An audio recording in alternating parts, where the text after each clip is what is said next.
नमस्कार विद्यार्थियों। भारतीय राजनीतिक विचारकों के अंतर्गत हम महात्मा गांधी के बारे में अध्ययन कर रहे थे। महात्मा गांधी के सत्य और अहिंसा के संबंध में हम विचार पढ़ चुके हैं। आज हम महात्मा गांधी के सत्याग्रह के संबंध में जो विचार है उसके बारे में अध्ययन करेंगे। सत्याग्रह जैसे इसके नाम से स्पष्ट है, सत्य आग्रह, सत्य के प्रति आग्रह करना सत्याग्रह है। सत्य के प्रति आग्रह का तात्पर्य, यहाँ पर जो सत्य का तात्पर्य है वो सत्य संकुचित अर्थ में नहीं, बल्कि यहाँ पर सत्य का तात्पर्य बहुत व्यापक अर्थों में लिया गया है।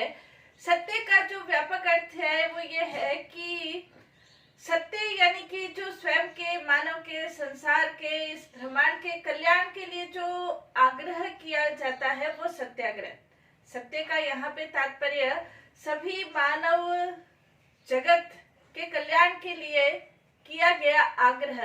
आग्रह शब्द इसलिए प्रयोग किया गया है क्योंकि आग्रह शब्द के अंतर्गत किसी भी प्रकार का कोई भौतिक नुकसानप्रद कार्य, हिंसात्मक कार्य या आंदोलनात्मक कार्य नहीं है, बल्कि आग्रह का तात्पर्य जब प्रेम पूर्वक अहिंसात्मक रूप से जो कार्य किया गया सत्य के लिए वो सत्याग्रह है। गांधी जी के शब्दों में हम कह सकते हैं सत्याग्रह पवित्र उद्देश्यों की अहिंसक साधनों की प्राप्ति का अविरल जो कभी रुकता नहीं है, अविरल मानवीय अध्यवसाय है। यानी कि एक प्रयास है अहिंसक साधनों का जिसके आधार पर कोई संघर्ष किया जाता है, अत्याचार का सामना किया जाता है, अन्याय का सामना किया जाता है। सत्याग्रह के अंतर्गत ये स्थिति नहीं है कि पलायनवादी स्थिति हो, ऐसा नहीं है। संघर्षों के समक्ष समर्पण कर देना ये स्थिति नहीं है, बल्कि इसके अंतर्गत ये स्थिति है कि स्वयं कष्ट सहते हुए विरोधी का हृदय परिवर्तन कर देना सत्याग्रह है। इसके अंतर्गत जो सत्याग्रही है उसके मन में प्रेम भरा रहता है, सद्भावना भरी रहती है, अहिंसा भरी रहती है और वो स्वयं इतना कष्ट सहन करता है कि विरोधी का हृदय परिवर्तन हो जाता है, उसकी अंतरात्मा जागृत हो जाती है।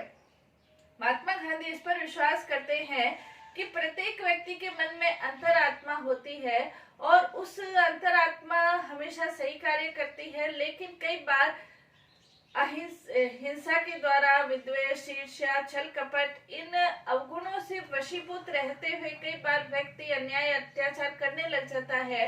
और जब वो किसी व्यक्ति के ऊपर अन्याय अत्याचार करता है, यदि सत्याग्रही की अहिंसा में, सत्य में पूर्ण आस्था है तो वो स्वयं कष्ट सहन कर लेगा, लेकिन प्रति हिंसा के द्वारा उसका जवाब नहीं देगा, बल्कि स्वयं कष्ट सहन करता हुआ वो विरोधी के जो ये ईर्ष्या, छल कपट, द्वेष के जो बादल छाए हुए हैं उन बादलों को अपने स्वयं के कष्ट सहिष्णुता के आधार पर हटा देगा और वो व्यक्ति के अंतर्गत जब ये सभी अवगुणों के बादल हट जाएंगे तो उसकी अंतरात्मा जागृत होगी और वो वास्तविक कर्म, जो सत्य कर्म है, वो करने की ओर अग्रसर होगा।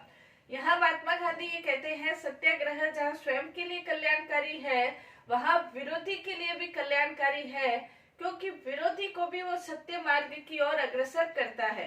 यदि सत्याग्रह के आधार पर नहीं बल्कि हिंसा के आधार पर कोई मुकाबला किया जाए तो वो कुछ समय के लिए उसकी हो सकता है विजय हो भी नहीं भी हो, दोनों ही स्थितियां हैं, लेकिन थोड़े ही समय बाद वापस वो अन्याय अत्याचार की स्थिति शुरू हो जाती है। लेकिन सत्याग्रह के द्वारा एक बार यदि विजय प्राप्त होती है तो विजय हमेशा के लिए स्थायी विजय होती है और उसके अंतर्गत विरोधी का हृदय परिवर्तन होता है। हृदय परिवर्तन होकर उसकी अंतरात्मा जागृत होती है और अंतरात्मा जब जागृत होती है तो सत्य के सारे द्वार खुल जाते हैं, सत्य की आभा चमक उठती है और सत्य से उसका जब साक्षात्कार होता है तो वो हर प्रकार का अन्याय अत्याचार के विरुद्ध हो जाता है। ये महात्मा गांधी ये कहते हैं, इसलिए उन्होंने ये कहा कि सत्य और अहिंसा ऐसा तना है जिसके ऊपर सत्याग्रह रूपी शाखाएं प्रशाखाएं पुष्पित होती है, पल्लवित होती है। सत्य और अहिंसा ऐसा तना है जिसके ऊपर सत्याग्रह रूपी शाखाएं पुष्पित और पल्लवित होती है। साथ ही उन्होंने ये कहा कि सत्याग्रह एक ऐसा सिक्का है जिसके एक ओर प्रेम है और दूसरी ओर सत्य अंकित है। यानी कि सत्याग्रही के लिए ये अति आवश्यक है कि वो उसका हृदय प्रेम से भरा हुआ हो, उसका हृदय अहिंसा से भरा हुआ हो। अहिंसा का तात्पर्य जैसे हमने पढ़ा था कि सभी प्रकार की दुर्भावनाओं का अभाव अहिंसा है। अहिंसा सिर्फ हिंसा करना नहीं है, बल्कि अहिंसा का तात्पर्य सभी प्रकार की किसी भी प्रकार की दुर्भावना नहीं है। तो सत्याग्रह एक ऐसा सिक्का है, महात्मा गांधी कहते हैं, जहाँ एक और उसके प्रेम है, विरोधी भी है, जो अन्याय अत्याचार करने वाला भी है, उसके प्रति भी सत्याग्रही के मन में असीम प्रेम भरा हुआ होता है, असीम सद्भावना भरी हुई होती है। और दूसरे सिक्के पर अहिंसा है, यानी कि सभी प्रकार की दुर्भावनाओं का अभाव है। प्रोफेसर ध्वन के शब्दों में हम कह सकते हैं कि गांधी जी ने सत्याग्रह के रूप में प्रतिकार करने की, प्रतिरोध करने की ऐसी पद्धति प्रदान की है जो कि सृजनात्मक शक्ति के रूप में प्रदर्शित है, या जिसे सृजनात्मक शक्ति प्रदान की जा सकती है।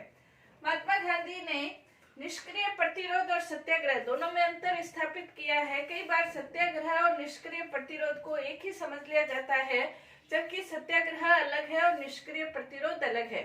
निष्क्रिय प्रतिरोध और सत्याग्रह में क्या अंतर है उसको स्पष्ट करते हुए महात्मा गांधी ये कहते हैं, सत्याग्रह में अहिंसा आदर्श के रूप में स्थापित की जाती है, जबकि निष्क्रिय प्रतिरोध में अहिंसा नीति के रूप में स्थापित की जाती है।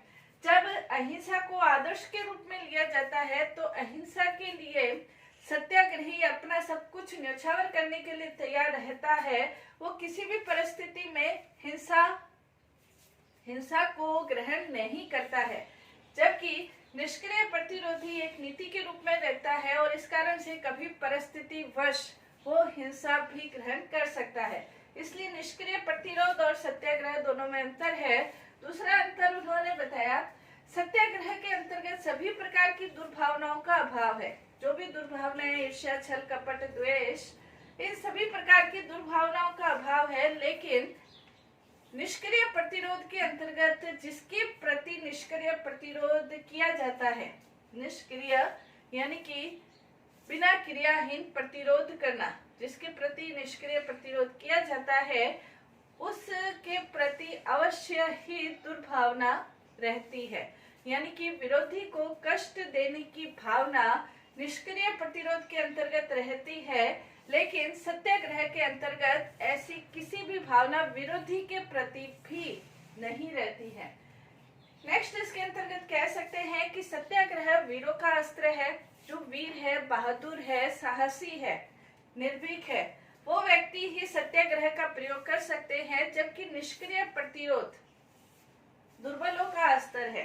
दुर्बल व्यक्ति अत्याचार का सामना नहीं कर सकते हैं, लेकिन वो अहिंसा को नीति के रूप में अपनाकर निष्क्रिय प्रतिरोध के द्वारा विरोधी का, अत्याचारी का मुकाबला करते हैं, प्रतिरोध करते हैं। तो जो सत्याग्रह है वीरों का अस्त्र है और जो निष्क्रिय प्रतिरोध दुर्बल या निर्बल व्यक्ति का अस्त्र है। इसके अलावा सत्याग्रह का प्रयोग निकटतम व्यक्ति या जो प्रियतम व्यक्ति है उसके विरुद्ध भी सत्याग्रह का प्रयोग किया जा सकता है यदि वो कोई गलत कार्य कर रहे हैं। लेकिन निष्क्रिय प्रतिरोध का प्रयोग, क्योंकि वो छल, कपट, ईर्ष्या, द्वेष, इसके अंतर्गत विरोधी को कष्ट देने की भावना, इस प्रकार की भावनाओं से लिप्त हो सकता है। इसके कारण से निष्क्रिय प्रतिरोध का प्रयोग निकटतम या प्रियतम व्यक्तियों के विरुद्ध नहीं किया जा सकता है। इसके अलावा सत्याग्रह रचनात्मक प्रवृत्तियों का भी सहयोग लेता है। इसके अंतर्गत रचनात्मक कार्य भी किए जा सकते हैं, लेकिन निष्क्रिय प्रतिरोध के अंतर्गत किसी भी प्रकार के रचनात्मक कार्य के लिए कोई स्थान नहीं होता। निष्क्रिय प्रतिरोध किसी एक उद्देश्य, किसी एक सिद्धांत को लेकर चलता है और उसके स्थान पर ही, मतलब उसी धारा पर ही वो चलता है, रास्ते पर चलता है। जबकि सत्याग्रह के साथ रचनात्मक प्रवृत्तियां भी शामिल होती है, जैसे महात्मा गांधी ने मद्य निषेध, अहिंसा के संबंध में, अछूतोद्धार के संबंध में, दलितोद्धार के संबंध में, स्त्री सुधार के संबंध में, शराबबंदी, खादी, इन सब के संबंध में रचनात्मक कार्य भी किए। तो कहने का तात्पर्य यह है कि सत्याग्रह के अंतर्गत रचनात्मक प्रवृत्तियां भी शामिल होती है, लेकिन निष्क्रिय प्रतिरोध एक निश्चित सिद्धांत रास्ते पर चलता है, इसलिए उसमें रचनात्मक प्रवृत्तियों का स्थान नहीं होता। तो सत्याग्रह अलग है, निष्क्रिय प्रतिरोध अलग है। एक लाइन में हम कह सकते हैं कि सत्याग्रह के अंतर्गत विरोधी के प्रति भी प्रेम की भावना, अहिंसा की भावना होती है, किसी भी प्रकार की दुर्भावना नहीं होती।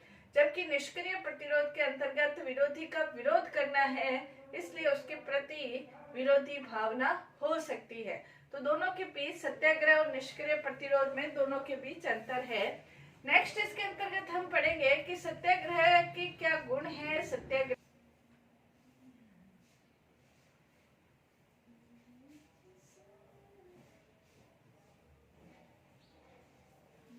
सत्याग्रही के कुछ गुणों का उल्लेख महात्मा गांधी ने किया है। महात्मा गांधी कहते हैं कि हर एक व्यक्ति सत्याग्रही नहीं बन सकता है। जिनमें ये 11 गुण हैं, वो व्यक्ति ही सत्याग्रही कहला सकता है। अहिंसा, सत्य, अस्तेय, ब्रह्मचर्य, अपरिग्रह। अपरिग्रह का मतलब भौतिक आवश्यकताओं के अनुसार ही अपनी आवश्यकताएं सीमित रखना, ज्यादा चीजों का संग्रह नहीं करना, जितनी आवश्यकता है उतना ही संग्रह करना। अस्तेय का मतलब चोरी नहीं करना। ब्रह्मचर्य का मतलब इंद्रियों के ऊपर नियंत्रण रखते हुए ब्रह्म के आचरण के अनुसार आचरण करना, यानी कि ऐसे आचरण करना जो समाज के लिए एक मिसाल बन सके। अहिंसा, सत्य, अस्तेय, ब्रह्मचर्य, अपरिग्रह। शारीरिक श्रम करना अनिवार्य। अस्वाद, किसी भी प्रकार के स्वाद में लिप्त न होना। निर्भयता, जो सत्याग्रही है वो निर्भय है, उसको अपने तन मन धन किसी भी प्रकार की कोई चिंता नहीं रहती। और जब वो इस प्रकार की तन मन धन की चिंता से मुक्त रहते हुए संघर्ष का मुकाबला करता है, तो वो एक असीम शक्ति से भर जाता है और वो शक्ति अत्याचारी का हृदय परिवर्तन करने में उत्तरदायी बनती है।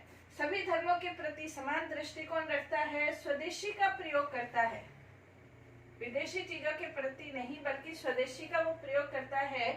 अस्पृश्यता निवारण, इन 11 गुणों से संपन्न व्यक्ति ही सत्याग्रही हो सकता है।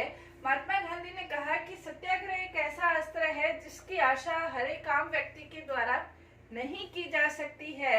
इसके लिए विशेष योग्यताओं की आवश्यकता है, और जिनमें ये 11 योग्यताएं हैं, गुण हैं, वो व्यक्ति ही सत्याग्रही बन सकता है। इसके अलावा महात्मा गांधी ने सत्याग्रह के विभिन्न रूपों का वर्णन किया। पहला, असहयोग।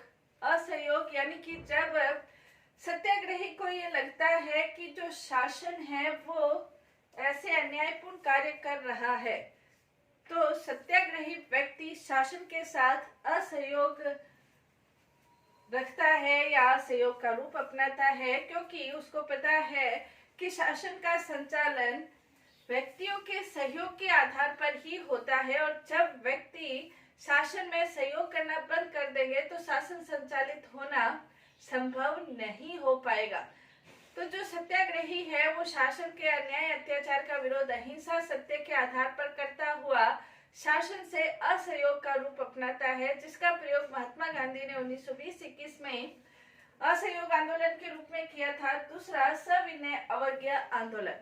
सविनय अवज्ञा आंदोलन यानी कि विनय पूर्वक कानूनों की अवज्ञा करना सविनय अवज्ञा है, जिसका प्रयोग महात्मा गांधी ने 1930-31 के रूप में नमक यात्रा के रूप में किया था। और इसके अंतर्गत ऐसे कानून जो कि लगता है कि अन्यायी है, अत्याचारी है, तो उन कानूनों का विरोध सविनय यानी कि विनय पूर्वक, बिना किसी को कष्ट दिए हुए स्वयं कष्ट उठाते हुए विरोधी का हृदय परिवर्तन करते हुए कानूनों में सुधार करना, सविनय अवज्ञा। नेक्स्ट उन्होंने बताया हड़ताल। हड़ताल का प्रयोग या हड़ताल उस रूप में उन्होंने वर्णन नहीं किया जो मार्क्सवादियों के द्वारा या साम्यवादियों के द्वारा प्रयोग किया जाता है, यानी कि हड़ताल का प्रयोग वर्ग संघर्ष की धारणा के अंतर्गत नहीं, कोई हिंसात्मक आंदोलन के रूप में उन्होंने हड़ताल का प्रयोग नहीं किया, बल्कि हड़ताल से उनका तात्पर्य अहिंसात्मक और सत्य प्रेम इन भावों से अभिभूत होकर हड़ताल का प्रयोग किया जाए, यानी कि विरोध किया जाए जो अन्याय है, अत्याचार है, जो कि समाज के अंतर्गत जो अव्यवस्था फैला रहे हैं। खुद के स्वार्थों के लिए हड़ताल का प्रयोग नहीं किया जाए, बल्कि समाज में सुव्यवस्था, समाज के कल्याण के लिए, समाज को विकास प्रगति के पथ की ओर अग्रसर करने के लिए अहिंसात्मक साधनों के द्वारा, प्रेम पूर्वक साधनों के द्वारा, सत्य साधनों के द्वारा हड़ताल का प्रयोग किया जाए। एक आंदोलन के रूप में, उग्र रूप में, वर्ग संघर्ष के रूप में हड़ताल का प्रयोग नहीं किया जाए। नेक्स्ट इसके अंतर्गत बहिष्कार। अगर कोई व्यक्ति ऐसा है जो कि समाज के अंतर्गत अन्याय अत्याचार के रूप में प्रसिद्ध है या इस प्रकार की व्यवस्थाएं बना रहा है, तो उसके बहिष्कार के रूप में भी सत्याग्रह का प्रयोग किया जा सकता है। लेकिन बहिष्कार के रूप में प्रयोग करते हुए महात्मा गांधी ये कहते हैं कि बहिष्कार बुराइयों का होना चाहिए, व्यक्ति का बहिष्कार नहीं हो। व्यक्ति के संबंध में उसकी जो मूलभूत आवश्यकताएं हैं उनको ध्यान में रखा जाना चाहिए। व्यक्ति को जिसके विरुद्ध बहिष्कार का प्रयोग हो रहा है उसको किसी भी प्रकार का कष्ट नहीं हो, इस प्रकार की भावना के साथ इसका प्रयोग किया जाना चाहिए।